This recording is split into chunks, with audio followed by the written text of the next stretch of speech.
bonjour et bon réveil, bienvenue à Syrie 24 pour votre journal du matin. On est ensemble pour 2 heures de direct, 2 heures d'actu et voici tout de suite le sommaire de votre édition.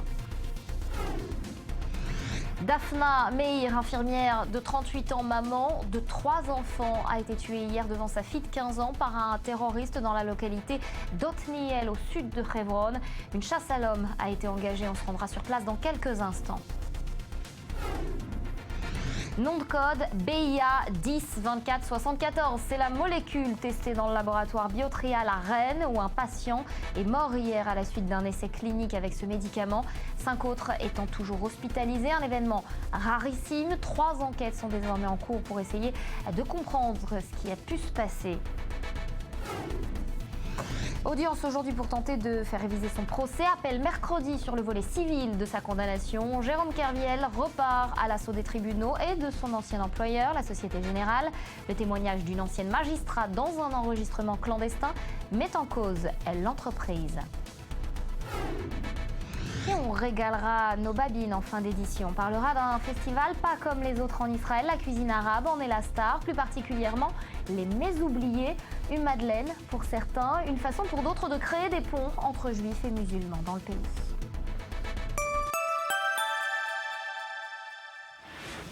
Et on ouvre bien évidemment avec l'actualité en Israël. Après une relative accalmie, la vague de terreur reprend dans le pays. Une Israélienne de 38 ans a été tuée sous les yeux de sa fille dans une attaque au couteau à Otniel en Cisjordanie. Le terroriste qui s'est introduit dans le domicile de la victime a pris la fuite. David Klazewski. Des dizaines de couteaux dans sa propre maison. Daphna Meir, 38 ans, s'est d'abord battue contre son agresseur, mais les secouristes arrivés sur place n'ont rien pu faire. Elle a succombé à ses blessures. Dans sa lutte avec le terroriste, la mère a réussi à éviter que les enfants soient touchés. L'une des filles a expliqué qu'elle avait été épargnée parce que l'assaillant n'avait pas réussi à sortir le couteau du corps de sa mère. L'attaque a eu lieu sous les yeux de ses 3 enfants. Le terroriste, un ouvrier palestinien qui travaillait ici à Otniel, une implantation située au sud de Hébron, est parvenu à prendre la fuite vers des localités arabes voisines. C'est une connaissance, je vis dans la maison à côté d'elle, une famille très très chaleureuse, très douce. Ils ont eu 4 enfants et ont adopté en plus 2 petits garçons. Ils étaient généreux. Vous vivez dans un environnement où les rues prennent les noms de ceux qui tuent et ils les appellent des saints, des shahids, des martyrs. Nous savons que nous sommes du bon côté et nous devons être forts et déterminés. Nous n'avons pas d'autre choix. Nous devons éliminer toute politique qui accepte et encourage le terrorisme comme un outil.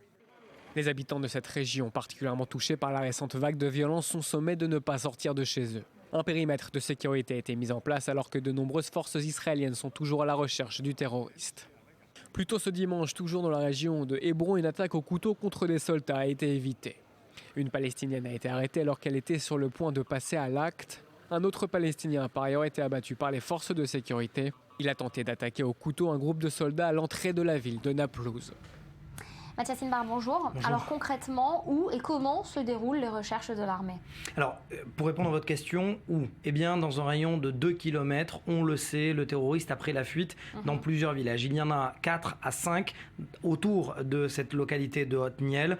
Ils répondent au nom de Kirbat Karmé, Beit Amra, Simia, Raboud et Karza. Principalement, les recherches se focalisent sur Kirbat Karmé et Beit Amra. Ce sont 2 localités où on le sait, le Hamas est présent. Reste à savoir effectivement si c'est le Hamas qui a envoyé ou alors si le terroriste a agi seul. Comment? Eh bien depuis hier soir, des hélicoptères sont dans le ciel, des grenades éclairantes qui illuminent le ciel au-dessus d'Otniel pour permettre 2 opérations. Tout d'abord, les soldats qui quadrillent et qui protègent les lieux et puis les forces spéciales qui pénètrent à l'intérieur de ces villages pour continuer les recherches et également des soldats déguisés, ces fameux Mista Aravim. C'est au niveau des renseignements aussi, Nathalie, que cela va se jouer. Alors, vous l'avez dit, la zone est quadrillée. Une décision qui a été prise cette fois par les responsables du conseil du Mont Hébron. Ils ont fermé leurs portes aux ouvriers palestiniens. Est-ce que c'est une mesure suffisante finalement lorsque on sait que le village n'a aucune barrière de sécurité?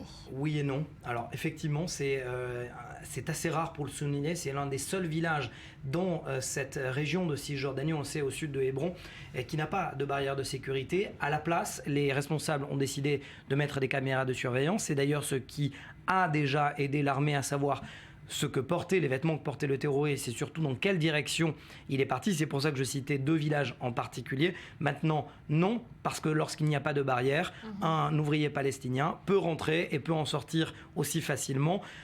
Reste à savoir effectivement le coût, c'est un cercle infernal parce qu'un ouvrier finalement palestinien qui ne vient pas souffre de manque financier et en même temps ça répond à une condition sécuritaire. Alors justement, Alix, je voudrais que vous rebondissiez sur ce sujet justement. C'est un cercle vicieux, on ferme les portes aux ouvriers, on leur rend leur vie économique finalement plus complexe. C'est un cercle vicieux qui est problématique et qui risque de jouer dans cette intifada des couteaux. Oui, Nathalie, le problème c'est que quand il s'agit des loups solitaires, ça compte pas comme si c'était le cas dans des vagues organisées, dans des intifadas organisées. Un loup solitaire qui décide le matin de se réveiller, aller tuer un juif, il ne prend pas en compte les conséquences que ça peut porter sur la vie de quelques milliers des ouvriers. C'est vrai que la première et la deuxième intifada ont éclaté quand la situation financière des Palestiniens était presque au mieux. Donc aujourd'hui, il y a peu d'enthousiasme de la population à collaborer avec cette vague. Et c'est vrai que nous, dans la presse israélienne, on l'a définie en tant qu'une vague, mais c'est pas vraiment une vague qui ressemble à la première ou à la deuxième intifada. Le soutien populaire, il est encore très réduit. Et au sein même de l'autorité palestinienne, il y a des discussions. Si le Fatah, il veut que cette vague se déclenche, se détériore en une intifada, les responsables des services de sécurité palestiniens sont en train de faire tout pour être sûr que ça ne va pas déclencher et que ce ne soit pas utilisé soit par la droite israélienne, soit par le Hamas. Merci Ali. Alors on va prendre la direction à présent d'Otniel. On y retrouve notre envoyé sur place, Maël Ben-Olien. Maël, bonjour. Alors quelle est l'atmosphère ce matin sur place à Otniel? Oui, écoutez, je suis donc ici à Otniel et pas très loin de moi, la maison dans laquelle cette femme, Daphna Meir, une mère de famille israélienne de 38 ans, a été assassinée sous les yeux de sa fille de 15 ans.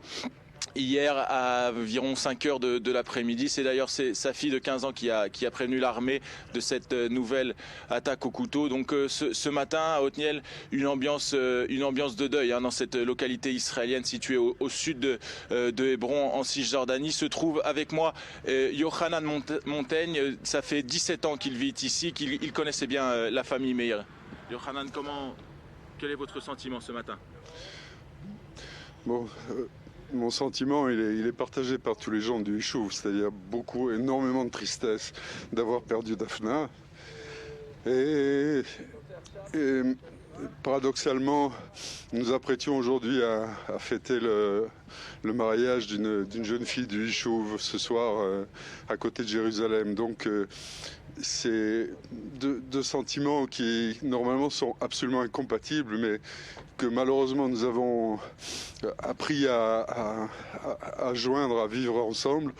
Donc nous accompagnerons Daphna à Jérusalem dans sa dernière demeure et nous participerons à la joie du mariage quelques heures plus tard. C'est notre lot malheureusement trop souvent. Merci Yochanan. Donc voilà, la vie doit reprendre quand même son cours ici à Otniel, Nathalie. Merci Maël, en direct donc de ce village d'Otniel frappé hier par un attentat particulièrement violent. Merci.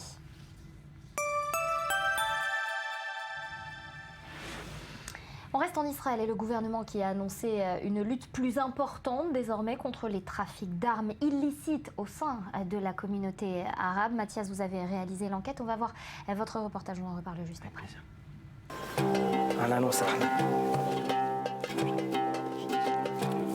Des photos sur tous les murs, un souvenir omniprésent. Impossible de ne pas ressentir la tristesse de la famille Fredj. Cela fait 1 an que leur fils, Soueb, ancien joueur de football de l'élite en Israël, a été tué dans son village d'une balle dans le cœur. Les armes détruisent les maisons. Ils tuent les jeunes gens, tuent nos jeunes, comme Soueb. C'était un jeune avec plein d'avenir et ils l'ont tué. Pourquoi ? Pourquoi fallait-il le tuer ? Il était aimé de tout le monde ici. Comme Soueb, 1112 Arabes israéliens ont été tués depuis octobre 2000. Plus des 3/4 par arme à feu, volées au sein de l'armée israélienne et qui transitent ensuite dans le secteur arabe israélien. Si les leaders de ce secteur acceptent de parler de jungle, ils demandent aux autorités israéliennes d'agir. Tant que ces assassins ne seront pas arrêtés ni jugés, cela vaut le coup de tuer.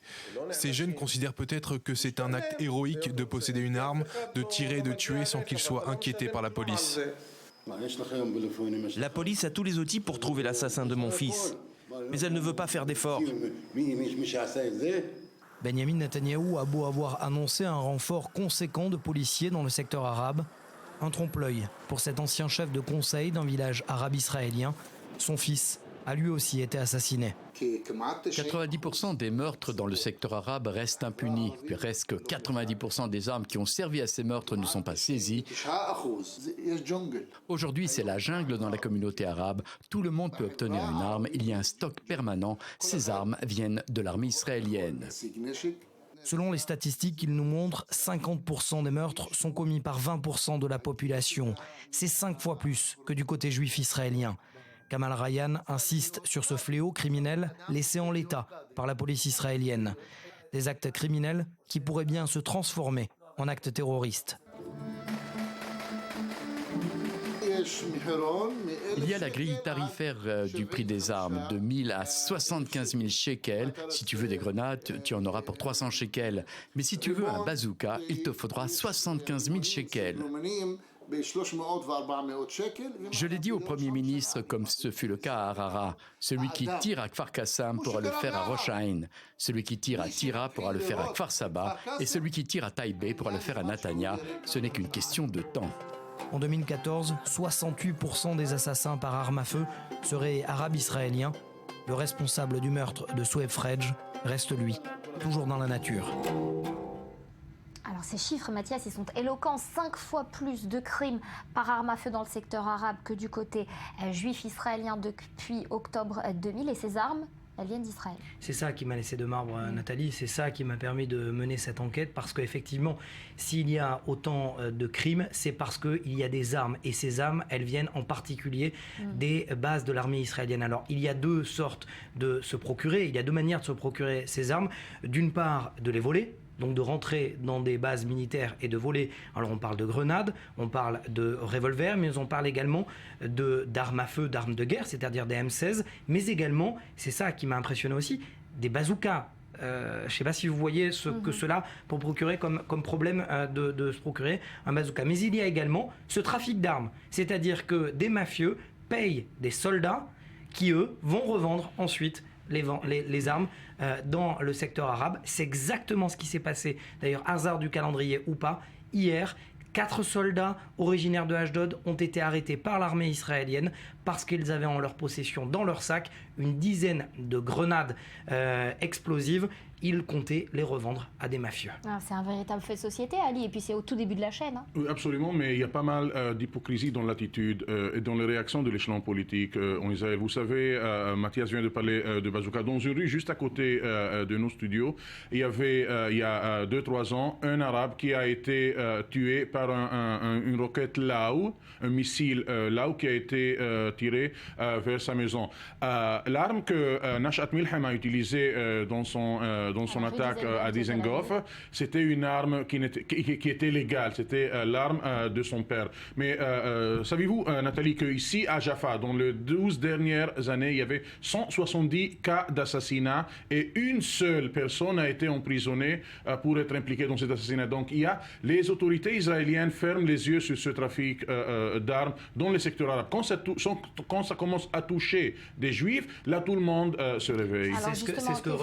Effectivement, c'est ce que ressent la population à Kfar Qassem, Kfar Bara ou Melfachem. Ce sont des villages dans le nord d'Israël, pas très loin d'ailleurs, à 15 km, 20 km de Tel Aviv. Effectivement, c'est ce que ressent la population parce que des mesures ont été prises par le gouvernement. La population estime que c'est un trompe-l'œil parce qu'il y a beaucoup plus de policiers aujourd'hui. Il y aura beaucoup plus de policiers dans ces rues. Et surtout, ce qui peut changer, et d'ailleurs c'est ce que j'ai ressenti de la part des habitants, c'est la bonne volonté de Gilad Erdan, le ministre de la Sécurité intérieure, qui, selon mes propres informations, n'a pas accepté le poste de ministre de la Sécurité intérieure au départ parce qu'il avait posé comme condition d'abord de s'attaquer à ces armes illégales dans le secteur arabe. 3 semaines après, il a accepté parce qu'il aurait eu un budget. On va le voir dans les prochaines semaines, dans les prochains mois, si oui ou non ces assassins auront un nom. Merci beaucoup Mathias, à vous aussi Ali d'avoir été avec nous sur ce plateau aujourd'hui. On va passer à l'essentiel de l'actualité internationale en bref et en images. Le président exécutif du groupe pharmaceutique portugais Bial, António Portela, s'est dit hier profondément choqué après le décès d'un patient qui avait participé en France à l'essai clinique d'un médicament testé pour le compte du laboratoire. Il entend modifier les procédures préalables aux tests de médicaments. Le secrétaire général de l'AIEA doit s'entretenir aujourd'hui avec le président iranien et ce après l'entrée en vigueur de l'accord historique sur le nucléaire et la levée de la plupart des sanctions qui pesaient sur Téhéran. Yukiya Amano, secrétaire général de l'AIEA, doit y rencontrer donc Hassan Rouhani dans la journée. Et 3 des 4 prisonniers irano-américains libérés par l'Iran ont quitté hier Téhéran à bord d'un avion spécial suisse pour Berne. C'est ce qu'a rapporté la télévision d'État iranienne. L'opération d'échange de prisonniers entre l'Iran et les États-Unis qui est intervenue le jour même où l'accord nucléaire entre l'Iran et les grandes puissances entrait en vigueur.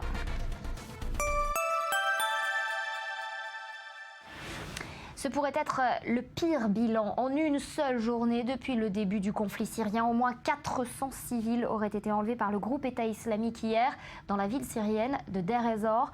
Le groupe djihadiste les aurait kidnappés après avoir tué des dizaines de personnes, la plupart selon les informations reconnues par l'Observatoire syrien des droits de l'homme. Regardez.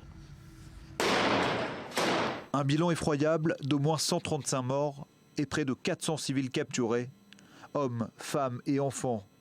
Samedi, l'organisation de l'État islamique a mené sa plus violente attaque contre la ville de Deir ez-Zor, dans l'est de la Syrie.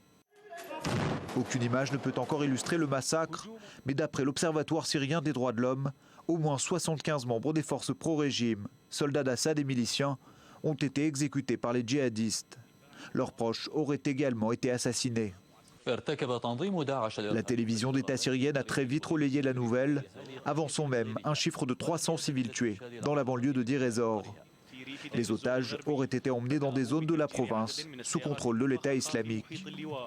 Cette offensive, menée à l'aide d'une dizaine de kamikazes, permet désormais à Daesh de contrôler près de 60% de cette localité, située à 450 km de Damas et largement peuplée de sunnites. L'armée syrienne y stationne près de 3000 hommes, notamment autour de l'aéroport militaire. Accusé par l'ONU de crimes contre l'humanité, le groupe djihadiste s'est déjà rendu coupable de plusieurs exécutions de masse en Syrie. En 2014, toujours à Deir ez-Zor, près de 900 membres de la tribu des Shaïtat avaient été massacrés pour s'être opposés à l'État islamique. Alors voilà, 400 personnes, le chiffre est éloquent, Ali. Daesh en perte de pouvoir ou pas, est-ce que c'est une façon de montrer les dents ou est-ce que c'est une façon finalement de tenter le tout pour l'organisation de l'État islamique? C'est les deux, Nathalie. Deir ez-Zor, elle a un poids stratégique puisqu'elle est pas loin de la frontière avec l'Irak et on sait que l'État islamique a perdu pas mal de territoire et de sol dans cette partie frontalière très stratégique pour l'organisation, la partie qui connecte les deux capitales du califat. Ceux qui ont été massacrés, ceux qui ont été kidnappés et enlevés sont des sunnites, donc ce qui prouve que Daesh, quand il est désespéré, il n'hésite pas même à porter atteinte à la population sunnite. C'est un moyen de dire à la communauté internationale, surtout aux Syriens et à l'armée syrienne et à l'armée irakienne, si vous tentez de pénétrer dans les zones qui nous restent, ça va être le sort de la population. C'est un moyen de faire pression sur les armées irakiennes et syriennes. Merci beaucoup Ali pour cet éclairage. On en vient à présent à l'actualité. Aux États-Unis, les candidats à l'investiture du Parti démocrate sont remontés sur scène hier pour leur dernier débat avant le lancement des élections primaires. Et dès le début, des coups ont été échangés. C'est ce qu'on va voir tout de suite avec David Benaïm. On va les écouter d'abord.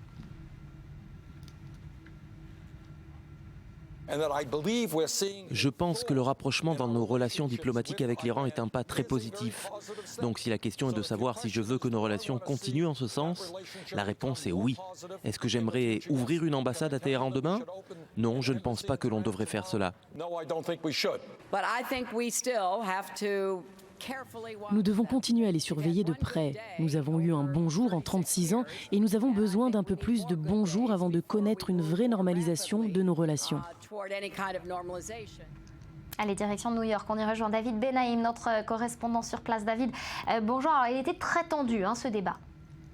Oui, la pression monte côté démocrate et le débat de ce soir est à l'image des enjeux pour les candidats. Bernie Sanders, Hillary Clinton et dans une moindre mesure Martin O'Malley ont débattu sur leurs différends sur 3 sujets fondamentaux au sein du Parti démocrate. D'abord sur le contrôle des armes à feu, Bernie Sanders a voté à plusieurs reprises en tant que sénateur dans le sens des lobbies pour des armes et pour protéger les fabricants d'armes en cas de procès criminel à leur encontre. Hillary Clinton propose plus de contrôle, une législation plus stricte et plus punitive face à l'hécatombe du nombre de morts liés à la violence par balle aux États-Unis. Autre thème abordé, l'assurance santé. Bernie Sanders s'engage à rendre la couverture sociale universelle pour tous. Clinton, elle, invoque la continuité d'Obamacare, le système en place avec quelques changements. Enfin, énorme discorde sur l'influence de Wall Street en politique. Bernie Sanders a monté l'essentiel de sa campagne à se battre contre les milliardaires et les millions injectés. Sujet sur lequel Hillary a eu du mal à répondre, elle-même reçu plus de $600 000 pour des frais de conférence payés par la banque Goldman Sachs. Débat tendu donc, mais respectueux et plein de substance. Et le contraste est flagrant sur les différences entre démocrates et républicains sur ce niveau, à ce niveau. Alors, David, le lancement des primaires est à venir. Est-ce qu'il y a un favori qui se dégage ? Dans les sondages, Clinton et Sanders sont vraiment au coude à coude dans l'Iowa et le New Hampshire, les 2 premières consultations. Et du point de vue national, Hillary mène toujours avec une avance confortable de 24 points.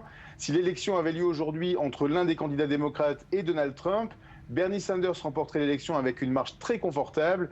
Hillary mènerait également la course, mais avec beaucoup plus de difficultés. Les électeurs démocrates ont donc le choix entre Hillary Clinton, la pragmatique, ou Bernie Sanders, l'idéaliste. En 2008, c'est l'idéalisme d'Obama qui avait eu les faveurs des Américains, mais l'époque a changé et l'expérience et la crédibilité d'Hillary Clinton sur la politique étrangère et militaire du pays risquent de faire la différence. Début de réponse le 1er février avec les premiers votes dans l'Iowa. Merci beaucoup David, en direct de New York pour ce point sur ce débat démocrate. On va parler à présent des républicains. Et alors que l'islam aux États-Unis continue d'être remis en cause par Donald Trump, par Ben Carson également, plongé dans une banlieue de Détroit, Hamtramck, dont la population est majoritairement musulmane. Reportage. En 2004, un vote a fait de Hamtramck la première ville aux États-Unis à autoriser l'amplification de l'appel à la prière. Aujourd'hui, cette banlieue de Détroit compte une majorité de musulmans qui contrôlent désormais le conseil municipal. Le vendredi, la mosquée Al-Islah fait salle comble et des travaux d'agrandissement sont déjà prévus. On ne peut pas inverser la tendance. Quand il y a une inondation, on n'essaie pas d'arrêter les autres crues. Nous n'avons pas de problème ici. Nous vivons paisiblement, ensemble, sans qu'il y ait de problème entre appartenance ethnique et les gens ne se plaignent même plus de l'appel à la prière. Arrivés du Bangladesh, de Bosnie ou encore du Yémen, les musulmans de Hamtramck sont avant tout venus trouver du travail dans une des nombreuses usines automobiles de la région. Mais longtemps, ce sont les immigrés polonais qui se sont établis ici. L'église Saint-Florian a accueilli 2 fois le pape Jean-Paul II et la messe en polonais a encore lieu tous les dimanches. Selon le curé, ce sont surtout les personnes âgées qui craignent de voir leur ville changer de visage. Ils ont peur que la ville perde son identité d'Europe de l'Est, car il n'y a plus beaucoup d'immigrants polonais ou d'Europe de l'Est qui vivent à Hamtramck. La ville va changer, c'est inévitable. Au début du XXe siècle, les circonscriptions électorales avaient été redessinées pour diluer le vote des Polonais. 100 ans plus tard, les nouveaux arrivants musulmans ont réussi leur intégration électorale, pour l'instant sans véritable tension. Voilà donc pour l'essentiel de l'actualité. On va se quitter dans quelques instants pour un tout nouveau point sur l'actu. Il vous sera présenté ce matin par Elsa Mimoun. Juste après, on revient et on ouvrira un dossier sur ce grave accident d'essai clinique à Rennes qui vire à la tragédie. Le patient qui était en état de mort cérébrale depuis vendredi à la suite de sa participation au test thérapeutique pour un nouveau médicament est décédé hier après-midi. On en parlera juste après ce nouveau point sur l'actu. À tout de suite.